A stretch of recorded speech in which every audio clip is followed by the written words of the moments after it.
Welcome to Talking New York Real Estate with Vince Rocco. Our show is all about the exciting world of real estate and in particular, how it relates to the luxury New York marketplace. But if you are not planning a real estate transaction in New York, we still have plenty of information you can use no matter where you are. Now, here's our show. Hello, everyone. I would like to welcome my listeners and viewers in the United States and all around the world. I am Vince Rocco, and it is Tuesday here in New York City, so let's go behind the headlines and get the real story. Today, we are talking about if you can make it in New York City real estate, you could make it just about anywhere. But first, this is Talking New York Real Estate. And up front today, the adage, if you could make it in New York City real estate, you can make it anywhere, encapsulates the unique challenges and opportunities inherent in the New York City property market. New York City's landscape is one of the most competitive and complex in the world, as we all know, characterized by high stakes, fierce competition, and a fast-paced environment. To have success here demands a deep understanding of market dynamics, sharp negotiation skills, and an ability to navigate stringent regulatory frameworks. Real estate professionals here in New York City must also be adept at leveraging their network and staying resilient and amid intense pressures. Those who thrive in the demanding market often possess a robust skill and a tenacity that equips them to succeed in less challenging environments. Mastering New York City real estate not only signifies exceptional competence, but also prepares individuals to tackle and excel in any real estate market globally. Also, we all have to have a life outside of real estate, and today we're going to talk a little bit about that and about a new reality TV program about to start streaming. We're going to discuss, and we will have all that and so much more as Talking New York Real Estate gets underway on this very hot and rainy Tuesday morning. And in the news this morning, there has been a story brewing the last couple of weeks about online scammers. They just are taking over, or they're not just taking over, rather, your high school friends' Instagram accounts anymore. They're posing fake listings for apartments, and sometimes they're impersonating real brokers on Instagram to trick you into handing over lots of cash. These Instagram apartment scams usually involve someone requesting money before you can tour a gorgeous apartment, according to 10 agents and renters familiar with online scams. Actually, Brick Underground went and spoke to a few of these suspected con artists on Instagram, only to have the conversation die when they didn't fork over the $100 to secure a tour. We will have all that and more as the story keeps going. So stay tuned, but beware. Brooklyn co-op and condo prices hit record highs in the second quarter, even as the number of sales dropped yet again.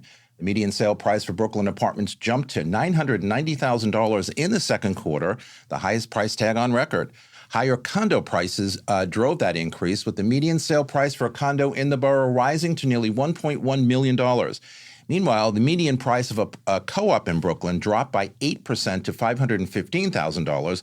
Buyers are thrilled, but sellers are not. As pricey New York City neighborhoods go, Hudson Yards continues to eclipse the competition when it comes to the heftiest median sale price, having had the top spot since 2019 on Property Shark's ranking of the 50 most expensive New York City neighborhoods. In the second quarter of 2024, Hudson Yards was number one, Soho number two, and the third spot went to Tribeca. The city's top 10 most expensive neighborhoods were with a familiar mix. The report found it's always the same. 8 were in Manhattan and 2 were in Brooklyn. A 100-year-old Upper West Side building that once served as a hotel and senior center is now a luxury condominium. That's right across the street from where I live. The Emery Roth designed tower at 720 West End Avenue has been reimagined by Thomas Jewell Hansen and renovated by BP Architects as 131 new, beautiful residences. Sales started last week, so check it out. Homes are starting at $1 million and they sell to over $12 million. And finally, Barbara Walters' longtime Upper East Side apartment is sold for $14,999, according to public records. The home at 944 Fifth Avenue listed for $19.75 million. It's 5 bedrooms, 5 baths, and she lived there for 30 years until her death in 2022.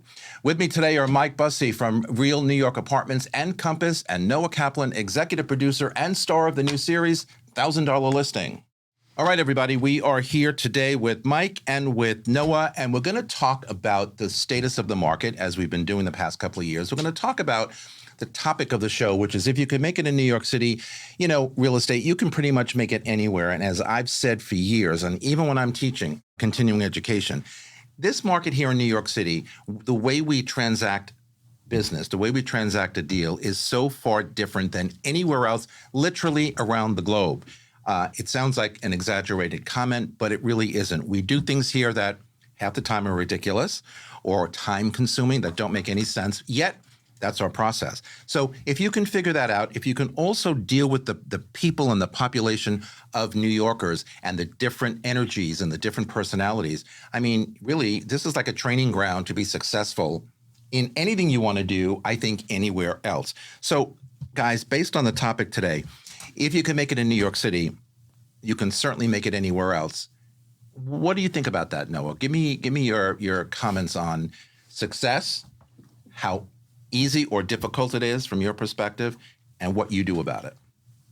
That's a great question. And by the way, it's great to see you again. Nice to see you. I miss you. And so it's really great to be here. Nice to meet you as well. Pleasure.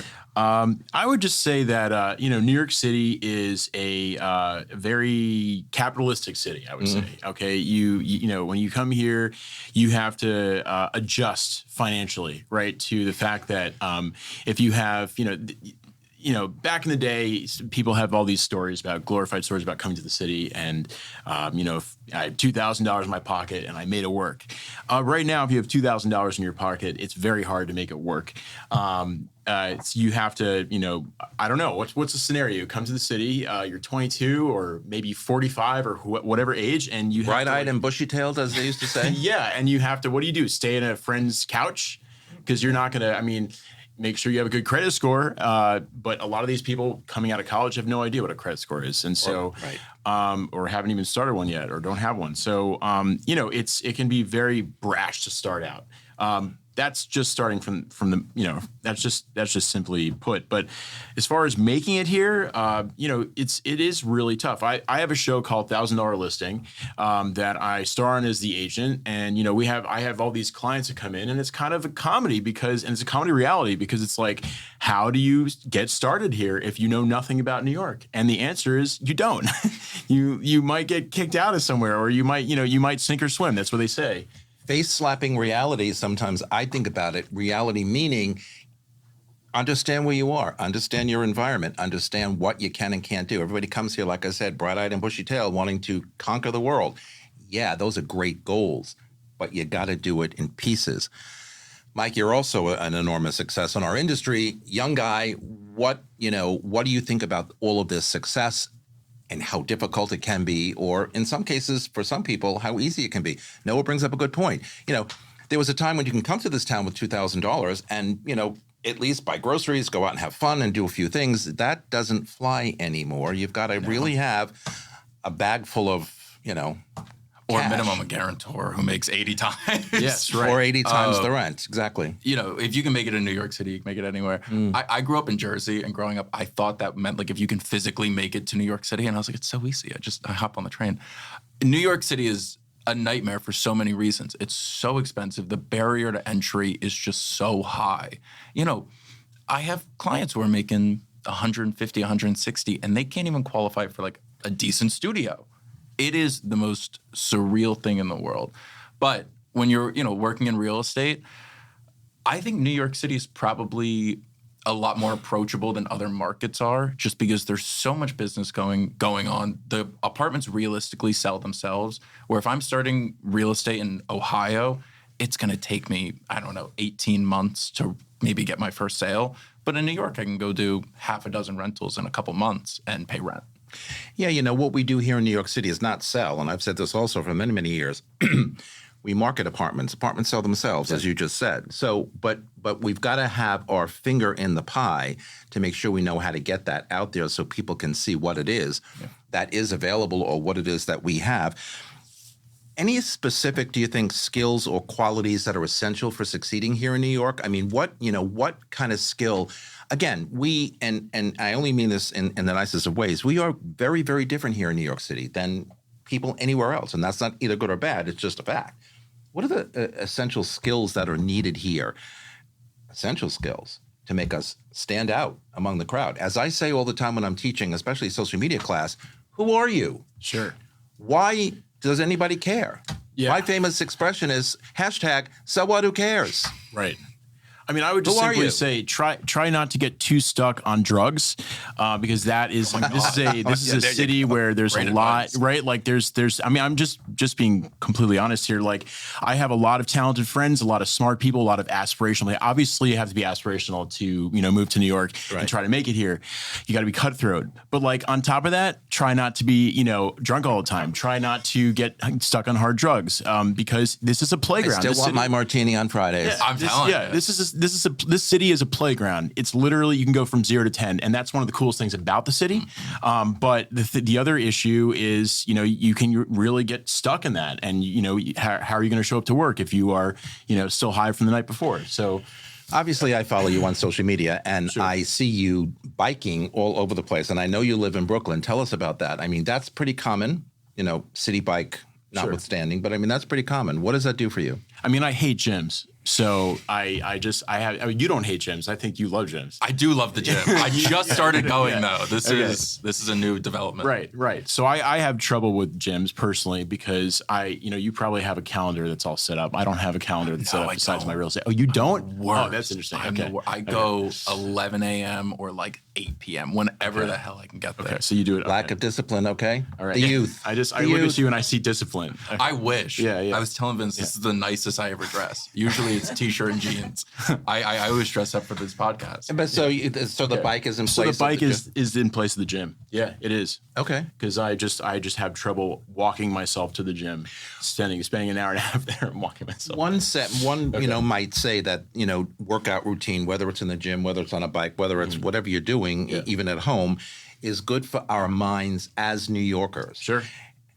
Kind of gets the adrenaline moving in us on a daily basis, every couple of day basis, to get us out there to be successful. Again, in this town, I don't know, 20,000 agents, exist, maybe more. Yeah.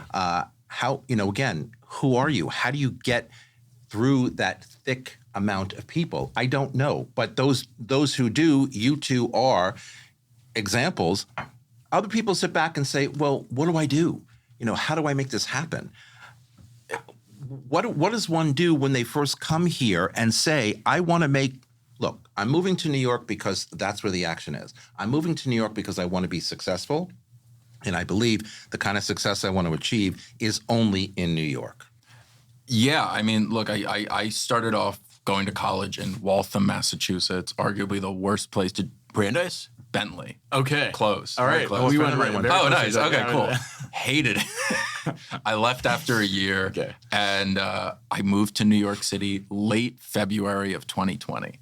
So not a very ideal time. I was here for 2 weeks, went back to New Jersey, and then I came back, and it was for that reason exactly. I knew that this was where I would do best. I had no plan.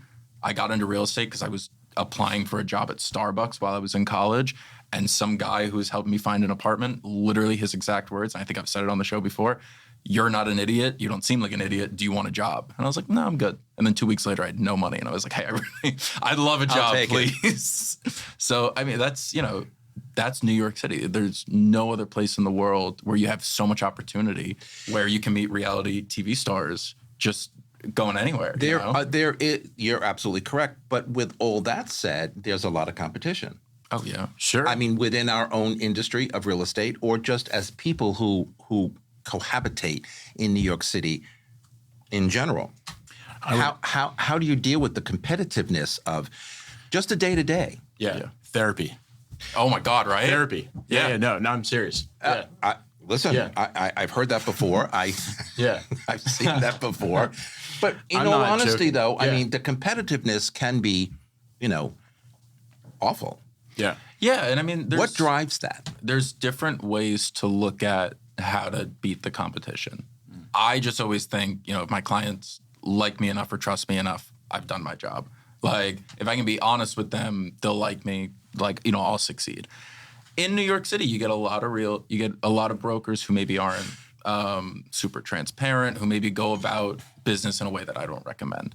So there's a lot of competition, but I don't think it's a lot of that competition isn't necessarily competition to people such as us.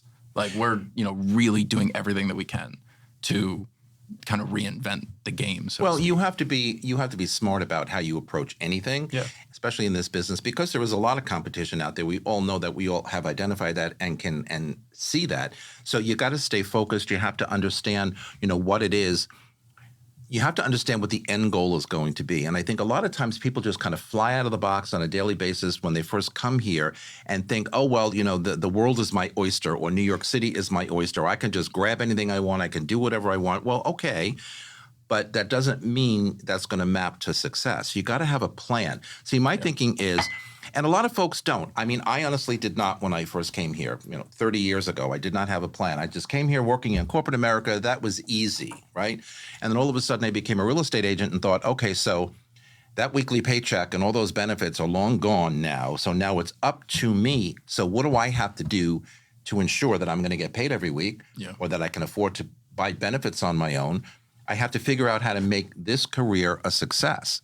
When I say, a business plan, people look at me like, oh, who has time for that, right?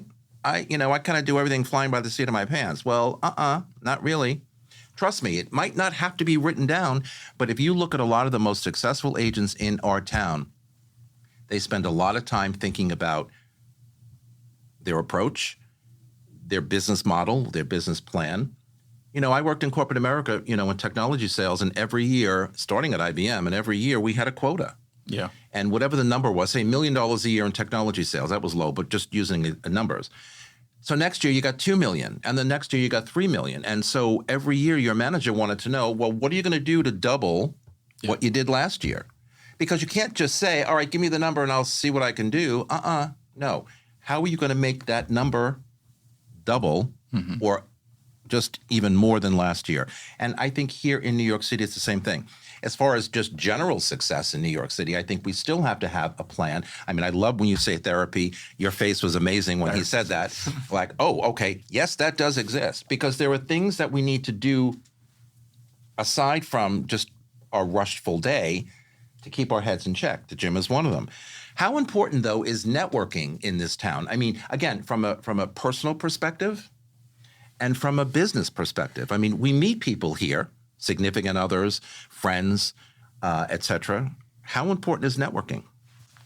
So I can't stand networking, but I forced myself.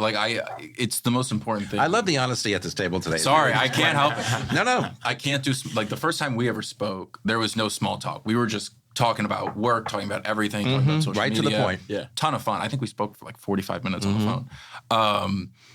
Networking is the most important thing in the world. I spend a great chunk of my week now just going to, apartments that are opening up, to meet brokers, to chat with people. Even the best friends I've made in the city have been clients of mine. It's real estate. It's the most social business that I could think of. So networking is everything. And I'm sure, you're probably the king of networking.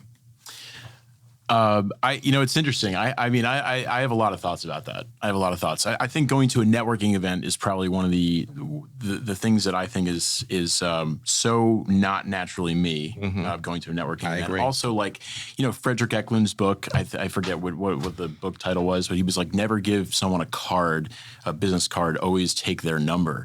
And I just think this whole idea of networking is all on its. It's all ass backwards. No pun intended. I think that you have to, you obviously want to seem dependable, professional, and someone who knows what's going on in the market for some. So a lot of times, I'll meet someone in a showing because I right now I'm on 4 different building projects, and so they look at me and they say, okay, well, you are you're someone I can trust, who I think might know about the market, and so there are a lot of leads that come out of that because I work 4 different building projects. So I think you have to. It's one of those things where once you get started, you can snowball from there, and you can become more of an insider, industry insider, and someone who's got the knowledge that people want about. Hey, what's not on Street Easy and all that stuff, or hey, I have 1 more month to find an apartment. Do you know anyone who can help me out? And then I just connect them with an agent, refer them to someone. So yeah, I think it just. So we're circling back to this networking thing. I think networking is just, you can't just like go to a networking event and like sell someone $1 million apartment. You might be able to, but I think it's mostly it comes through doing one thing and the next thing and the next thing. And as you're doing that work, someone thinks of you, they meet you on the job and they say, hey, you are someone who's dependable, who knows what they're literally in the market right now working it. So I'd like, you could be the person that I trust to, That was perfect. You know what I'm saying? Yeah. No, it's true. He makes several good points. You got to be strategic, though, in your thinking, and you got to be strategic in your approach all the time. Just like I said earlier, you got to focus on what you want or how you want to make it. Because if you don't, you're going to fall short, or you're going to spin. The expression "spinning like a top." This is probably one of the only towns where you can literally spin out of control, because you want to do this all the time, and you want to take over everything, and you want to expand as much as you can. But what you don't realize is before you can do that, you got to be strategic, and you got to focus and, figure out, how you want to get the attention that you need to propel yourself up. All right, look, we're going to take a break. These guys are not going anywhere. When we come back from break, we're going to talk about reality television, $1,000 listing. We'll be right back. The Everset provides full-service staging and furniture rental solutions in the New York area. For more information, please visit us at staging.theeverset.com or email us at staging@theeverset.com to request a free proposal. All right, we're back, everybody, with Mike and with Noah. Noah, I've known you for years now. You were a semi-regular on Good Morning New York and have appeared here on Talking New York, and I've watched your career. I'm proud of you. You've done great things. Thank you very much. You've also got a lot in your background, musical, as we were talking about during the break. But what I really want to get into at the moment is, your latest venture that you've been working on for a long time. It's a streaming reality show coming out in September. I have an update on that. Okay. Called $1,000 listing. So take it away. Okay, cool. So, all right, $1,000 listing started. I put a pilot out in 2016, so it's been a little minute. It's been a minute.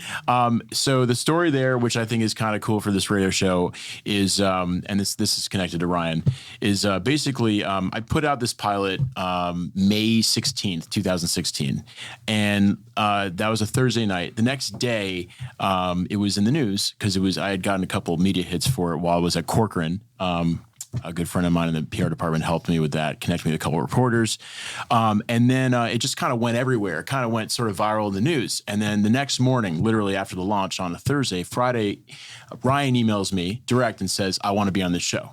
He wants to be on $1,000 listing. So I'm like, all right, Ryan Serhant, by the way. Ryan Serhant, yeah. He emails me this, direct and said, I've never met this guy in my life. He goes, I want to be on your show. So I was like, that's really cool. And he's never emailed me. Competition. So basically, from then like the weekend goes by and I'm just getting texted by all these random people. That was like the first time I experienced what it's like to be a celebrity. It was weird. It was really weird. I hadn't spoken to people in years, and they like reaching out to me, whatever. Then later that week, at some point, I got an email from a production company saying, we want to make this a TV show.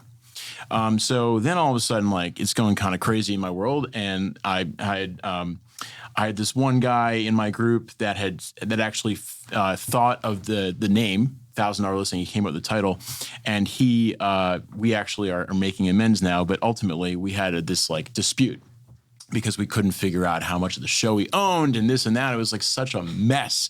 So I'm here now. This is what I'm connecting all this. I hope I don't go too far off the tangent here, but I ended up getting an artist therapist at this moment because I knew that I was in over my head with these 3 other guys that I'd done this pilot with. I got Ryan coming up asking me if he could be in the show.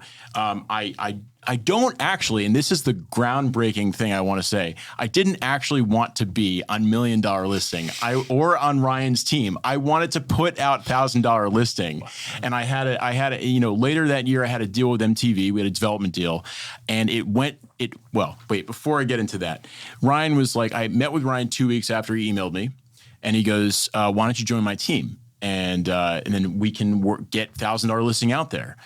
So because he knows some people at, wherever ITV was the production company that wanted us. Anyway, so So I said, sure, why not? And my therapist was like, do it. Because I had all these like issues with like, I don't know if I don't want to start selling $1 million real estate, because ultimately, I want to put out my comedy show, my comedy reality about the bottom of the market, not the top of the market, right? And so I kind of had this identity crisis all throughout being on Ryan's team for the next 2 years. I did film for $1 Million Listing. They had this whole thing about $1,000 Listing appearing in $1 Million Listing. And it was for a 2-episode arc. And they were like, I can get into that as well. But ultimately, for the last 9 years, we've had 5 production deals on $1,000 Listing. None of them have gone through to getting it on TV. Most recently, notably, we were with Scout Productions, which did Queer Eye. And so all these production deals go on for like some amount of time, months to a year. And it's just like, oh my God, I just want to get out there. So we're now, this is my whole full circle moment. We're now finally we're going to film a documentary that basically where we talk about the whole history of this thing, and then we're going to put out the episodes. So I was going to have a launch party literally September 21st in Dumbo, but now I'm working on this documentary, and that is now something that is all connected and it's all forthcoming. So tell us a little bit about the premise of, I mean, you alluded to some of it here, but tell us a little bit about the premise of $1,000 Listing, because it is not $1 Million Listing. Yeah. So $1,000 Listing is literally the opposite of $1 Million Listing at its face value, right? $1 Million Listing is about like, $1 million brokers who sell mansions to millionaires and make fat commissions, right? $1,000 Listing is the opposite, right? It's reality of 99% of the people out there. It's people moving to the city for the first time with nothing in their pocket, and no credit score. And how the hell am I gonna survive here? Literally going back to Vince's question initially. And so there is a lot of relatable humor there. How the hell do you survive when you don't have a credit score? You're 22 and you have, 2,000. If you're lucky, you have 2,000 in the bank. I mean, let's be honest, right? Or you have a parent who has enough money to support you. But it's a wild, wild world out there, especially in New York City. What are your thoughts, Mike, on reality TV? I mean, there's only been a few real estate related, and there's been some bizarre ones. I don't even know the name of them. But like $1 Million Listing and another new one appeared recently. But what's the thought in your mind with regard to reality TV? I mean, I'm not a big fan, but $1,000 Listing, I'm smiling over it. I'm so excited to watch that. That's going to be great. Me too. I've seen clips in the past though, so I want to see the I got to watch the pilot. Where can I find that? It's on YouTube. It is? Yeah, okay. It's on YouTube. Okay. I want to find that. Yeah. Reality TV is great. Some people really enjoy it. There's types of music I don't like, but some people do. So, I think all forms of art are, valuable in some way or another. But I love the comedy aspect because I've seen a lot of these shows with the $1 Million brokers, and a lot of it isn't, true to New York. Yeah, a lot of it's stage. And, as someone who works in the industry. Not factual. Yeah, I'll say it. Real estate is a very glamorous job sometimes, but most of the time it's not. It's a lot of paperwork. It's a lot of a lot of craziness. It's a lot of craziness. But like a lot of people tell me all the time, especially when they saw the promo for this show, is they start questioning, and I think I'm going to read that at the end. They start questioning the reality of reality TV, because I think a lot of people over time, in the beginning when $1 Million Listing premiered, I think everybody thought, wow, those New York brokers, they can make my family thought, will you make all that kind of money? Yeah. Really? And I'm like, no, no, not like that. And by the way, not all of it was true.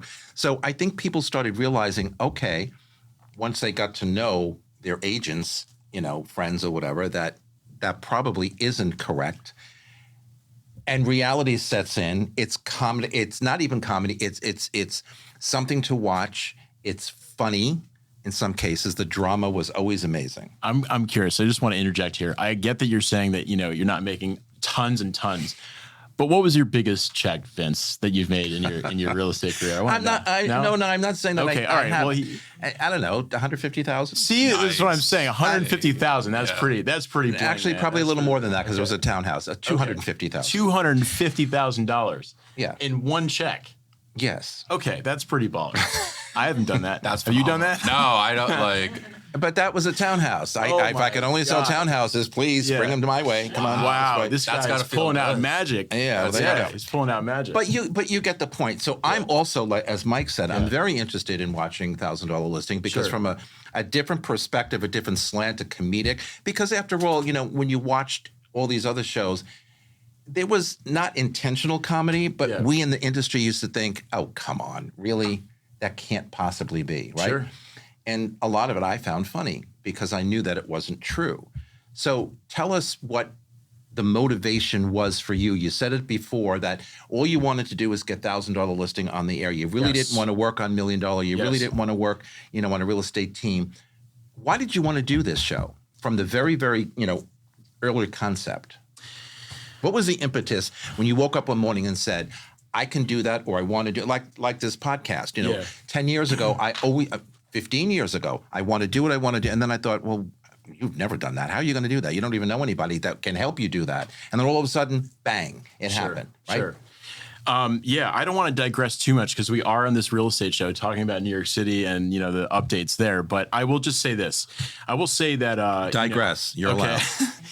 I will say that 9 years ago, like what I was telling you guys before, I had, I was in a group of these 4 guys who were making this show. It was, I had done some, as an artist, I had made some shows before it.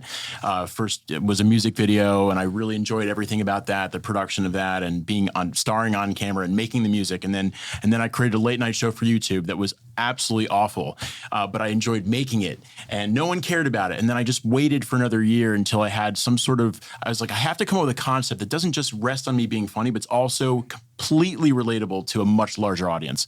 And that's when $1,000 Listing came about. What was your question again? Sorry.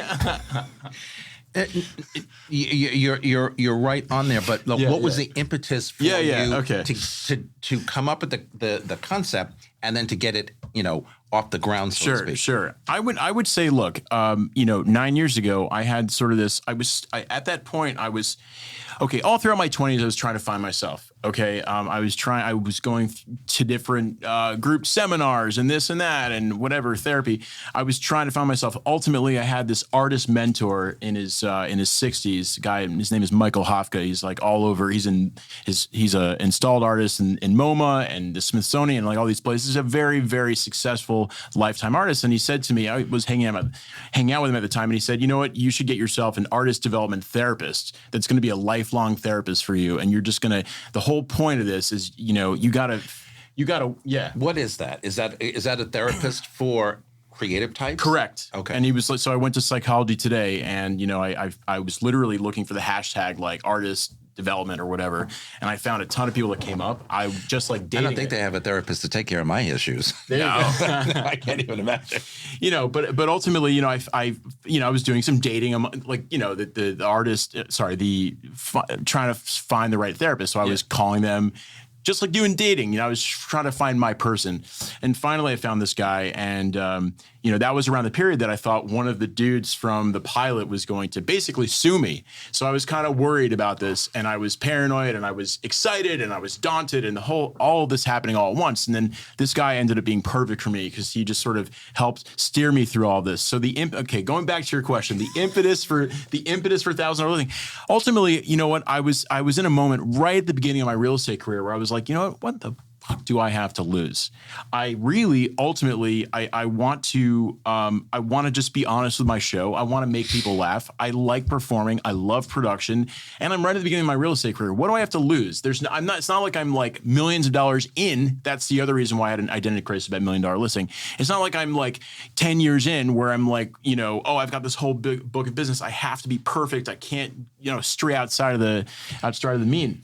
Yeah, what were you going to say? No. I'm listening. So I think at that moment, I was like, I'm young. I can, I was like, hey, I can just do anything right now. I want to do what I love most, which is I like being on camera. I like being off camera. I like making people laugh. I like maybe making people think. And why don't I just bring an honest approach to the opposite of $1 Million Listing? And I'm not like trying to denigrate Ryan or anyone like that. In fact, I have a lot of love and respect for Ryan. it's more so a subtle, funny, sort of subtle knock on MDL. It's like, okay, subtle. It's like, okay, you guys want to talk about this part of the market? We're going to talk about that part of the market. And it's just lighthearted humor. You're my real estate hero. Yeah. You're my new, I'm sorry, Vince. No. I think I was going to ask you, and I think there is definitely an audience for that because not everyone, as we said before, you want to come to New York, you want to make it, you want to be successful, you want to buy that penthouse that you and I were talking about before the show.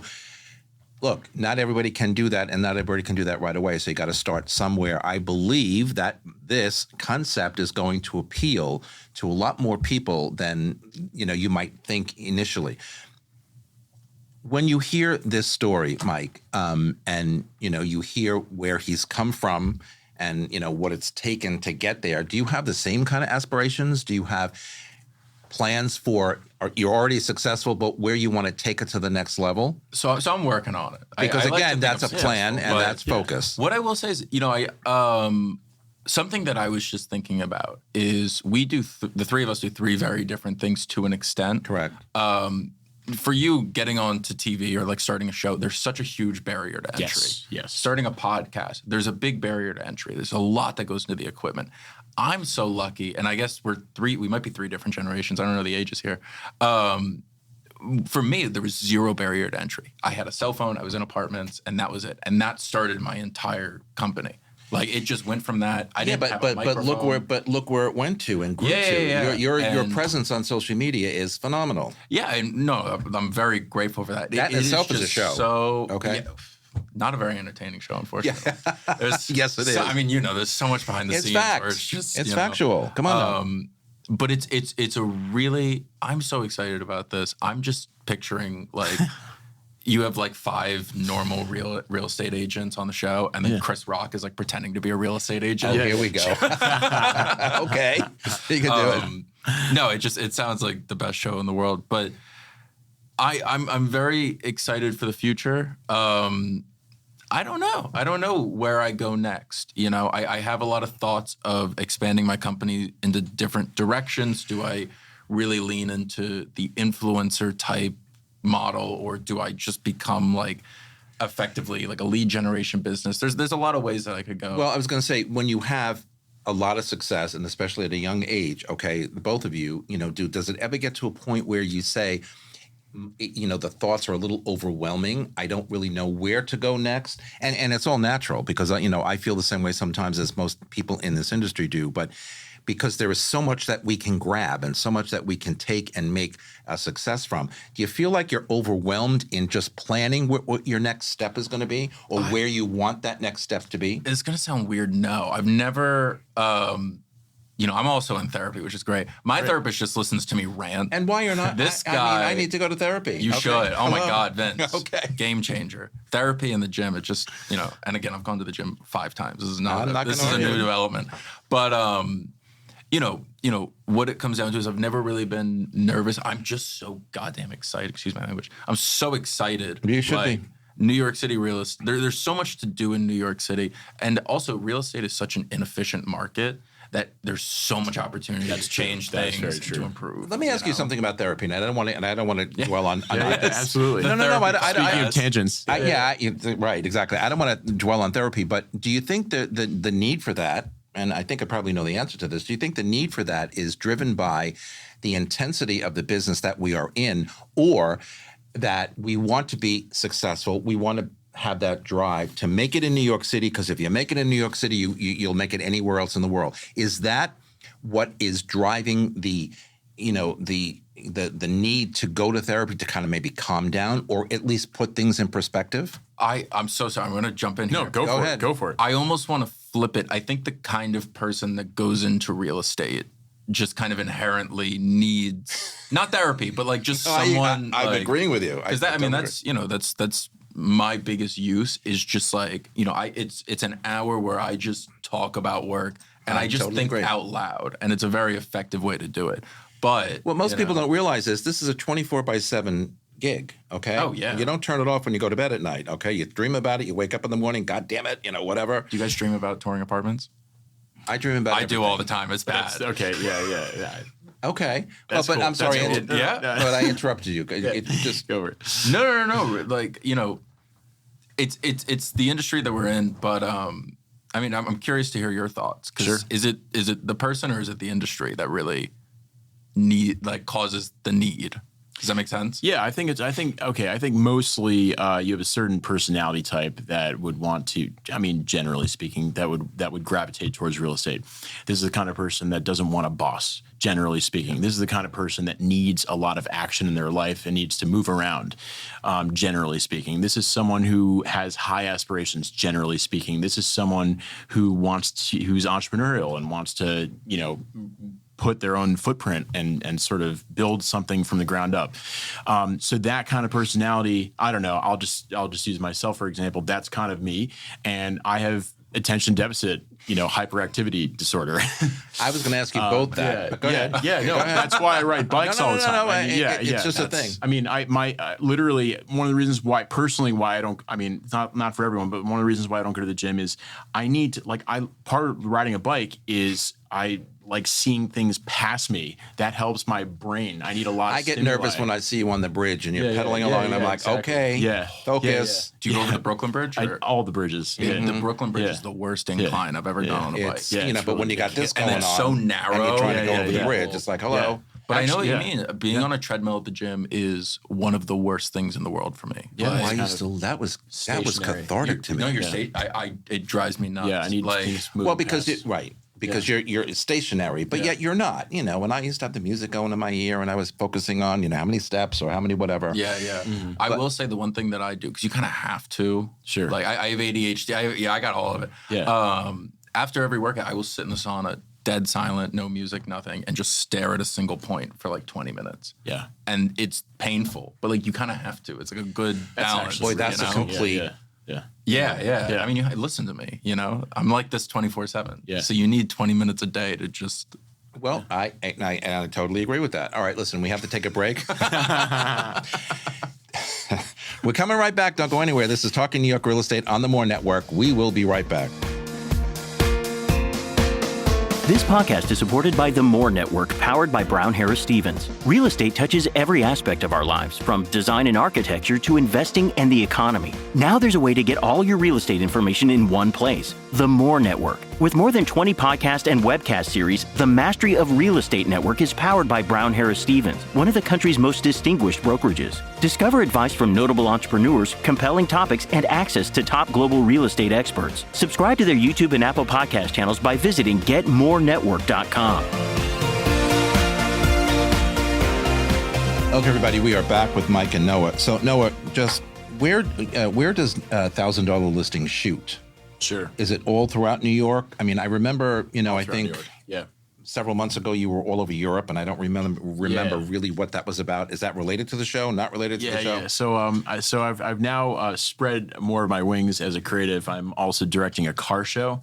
And so I was, I was shooting a car show in France and Spain, directing it and EPing it, and then from there I was just traveling for the next 3 months, just without a plan. In Europe. Can I ask what the car show was? Sure, absolutely. Because now you have tire shop. Right. So actually, this is kind of funny. The car show, it's called Motor Riot, and it's about a company. These two guys that started a company like 2 years ago, and they're just trying to bootstrap their company, and they're trying to source classic cars for people all around the world, specifically buyers that are looking for, say, Land Rover Defenders and Land Cruisers and stuff like that. And so it's a crazy show. We follow them all throughout the world to go and source these cars. So most recently, we were in Colombia, like a few months, like month and a half ago. Yeah, we were in Colombia looking for Land Cruisers. And there's all these things that, issues that come up, when they go pick up the vehicle, and then they got to pick up the vehicle, buy it on the spot, and then they got to somehow transport it to the nearest, garage to work on it. And then they have to somehow get it back to the United States. That's so cool. Yeah. That's like Gas Monkey Garage, like turned up a notch. We'll talk about this after the show. And the host, one of the hosts is used to be the car mechanic for Paul Walker. No way. So that's like there's a lot of cool stuff going on. That's okay. Cool. Yeah. So you shoot around New York. How many episodes per season? Sure. So right now we just signed with a very top production company. And so I don't know what it's going to look like per season. I know that we've just shot the second episode in Colombia, and it was awesome. And I appear on camera as the director, the crazy director. Nice. But But yeah, I don't know what the season's going to look like yet. I don't know where we're going to end up with any network. I would just like to get my first network deal. Thank you very much. And you know, whether I'm on camera or off, whatever. How does that compare to the structure of $1,000 listing though? Like how many episodes are we looking at per season? Yeah, so again, I don't know what it's going to look like. I don't know what the network is going to ask for when we get a deal. I don't know, maybe 10, 15, 20. I have no idea. Awesome. Yeah, but we're going to probably be in a different country for every episode, sourcing another vehicle. Oh, wait, sorry, sorry, for the car show. listing. No, $1,000. Oh, so sorry. No, you're good. Okay. I was trying to rein you back in. No, the car show is great, Okay, and I love the fact that it's global in scope. Yes, you know, yes. $1,000 $1,000 listing. We've already shot 7 episodes for season 1, and we're going to put those out. Thank you. We were going to put those out in the fall. We're shooting a docu right now.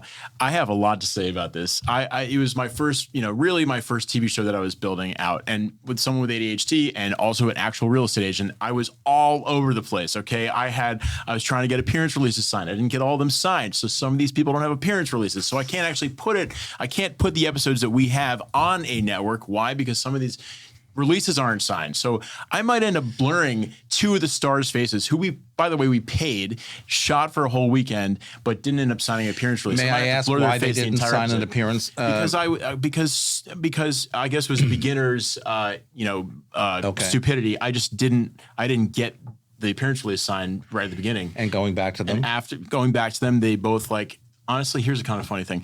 They are probably worried about their image, which is so ironic because this is a breakout show. This is going to be a great show. Just superimpose my face on. There you go. I'll So sign we're just going anything to you blur need. their. So the worst case scenario is we put it up on YouTube and we need to blur their faces out for the entire episode. So we're going to have like a star of an episode whose face is totally blurred out the entire episode. So are you posting everything on YouTube, or are you going? Yeah, we're going to do YouTube Nice. for this first iteration. We're also going to make a docu. I'm a big YouTube fan. Yeah.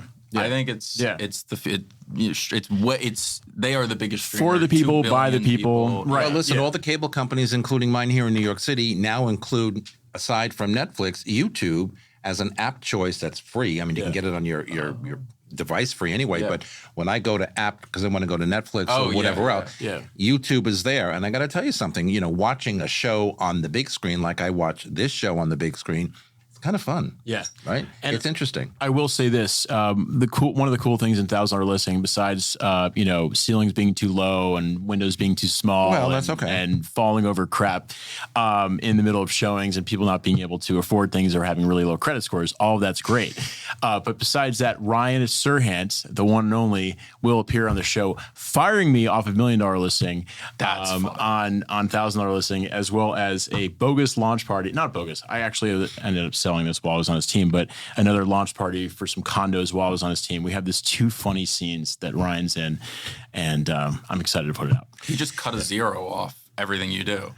That's brutal. Yeah. But apparently Ryan likes firing people on television. So that's kind of I have a story. Ryan and I, while I was on his team, Ryan drove me in his, I forget which car, it was a nice convertible, drove me to the front of my house.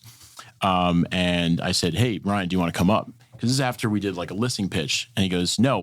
We kind of knock each other as sort of bros. I think that, and I saw him a few days ago at a launch party, and he's fine. I have nothing. He seems like a super nice guy. He is. He is. I don't have an issue with him either. I mean, look, again, reality TV is reality TV. People come up with their own, whatever's.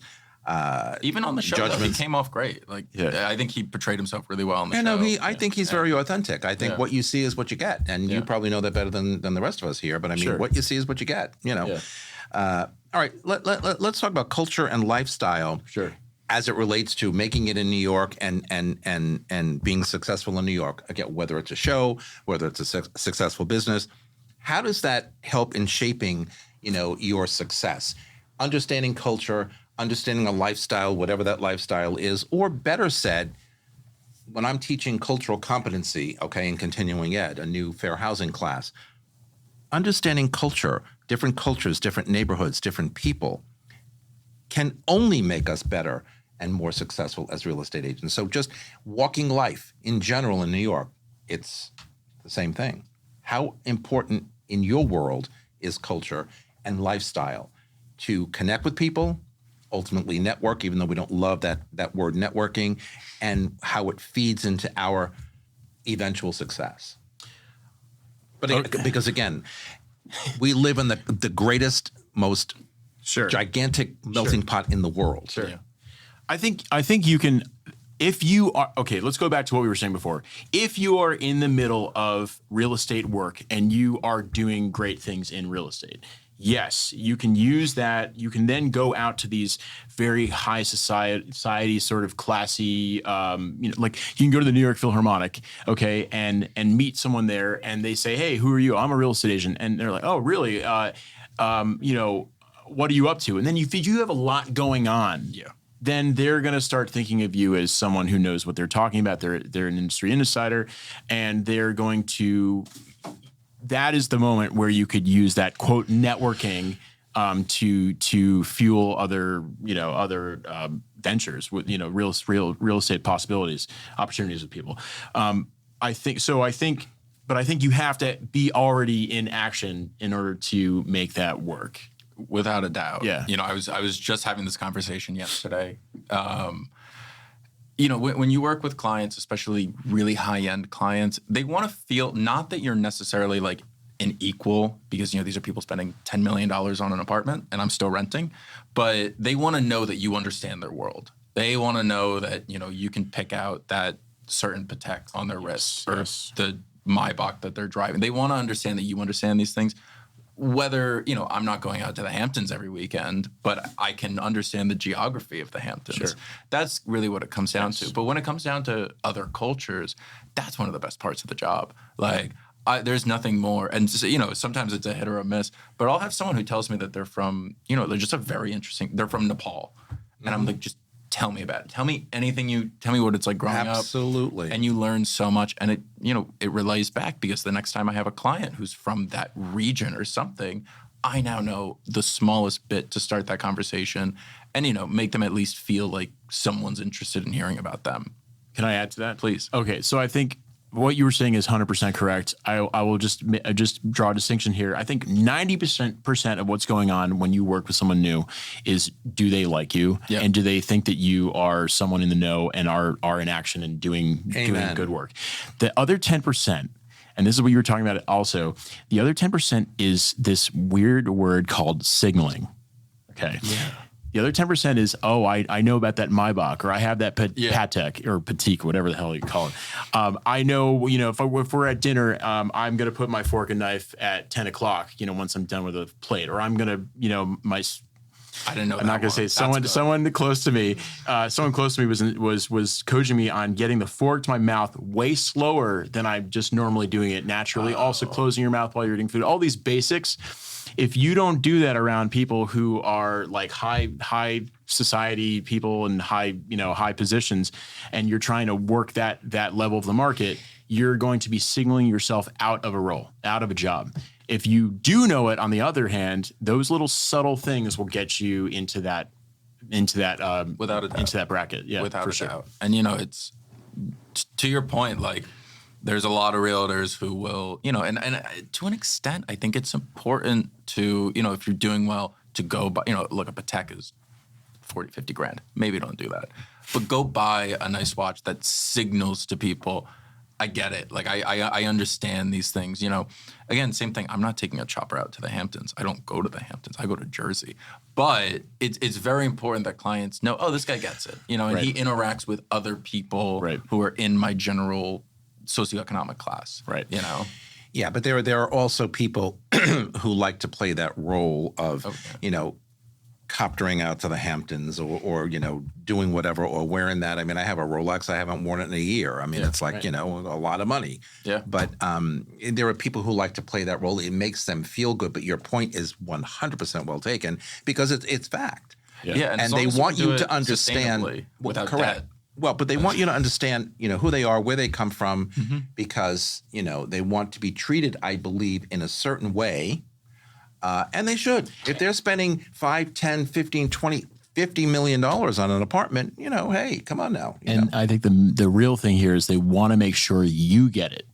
They want to make sure that you understand their community and their world. Correct. Right? And if you signal that you don't get it, and that you've not eaten out at a nice restaurant, or you don't know that much about the Hamptons and you're trying to do business there, it's very, these subtle things come up and someone gets cold feet. And I'll tell you this, I agree. I've spent so much time making sure that I know, the pains of someone moving to the city for the first time, renting an apartment for $3,000 a month, as I do when someone's spending $6 to $10 million. Absolutely. Because I can go back and be like, hey, I remember getting a COVID deal in a rent-stabilized apartment, paying $1,900 for a studio. Hey, so happy. What I've said for years is that person paying $3,000 a month in rent will eventually buy something. Oh, yeah. And then buy and sell and buy, and they may get up to that $10 million mark at some point based on their career.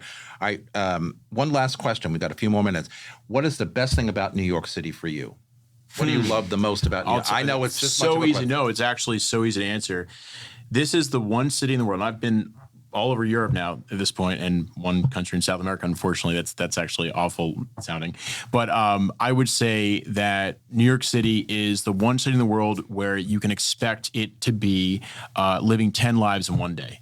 If you're really doing New York City right, I think normally you expect that, you're going to hop an Uber or a cab or whatever, and you're going to do this at 10, you're going to do that at 12, you're going to do that at 2, you're going to do that at 4, you're going to go to that dinner at that time, you're going to go to that party, that after party, and then finally you're going to get home and your day is over. But you're going to have done, like, you'll have met several parties of people in one day. You'll have gone to several different restaurants or blah, blah, blah.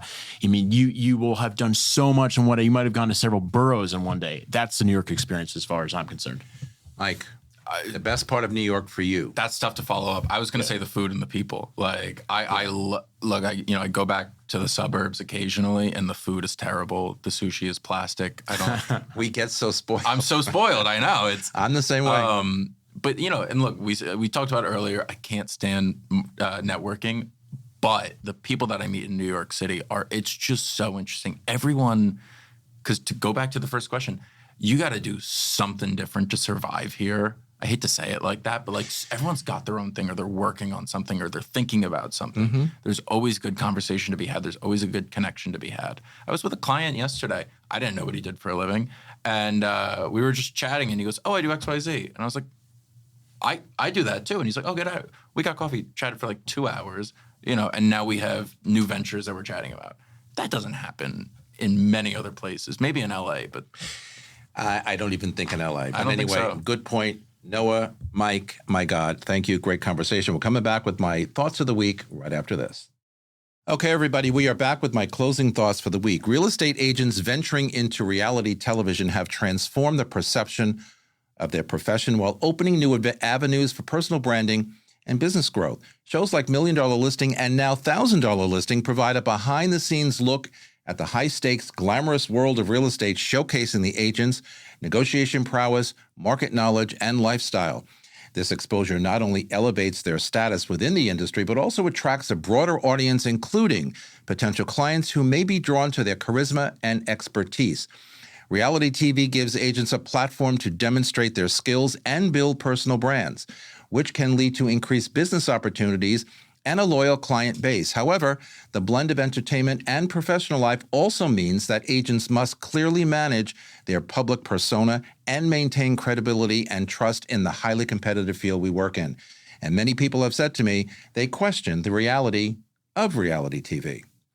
And that's our broadcast for today. Thanks to my guests, Mike and Noah, for being here on set with me. You can follow me on Facebook, on Threads, Instagram, LinkedIn, or TikTok at Vince Rocco, or my website, thinkvince.com. Eleanor Roosevelt said, the future belongs to those who believe in the beauty of their dreams. And from all of us here at Talking New York Real Estate and the More Network, to all of you all around the world who listen, thanks for spending a part of your day with us, and I will see you next time. Goodbye, everybody.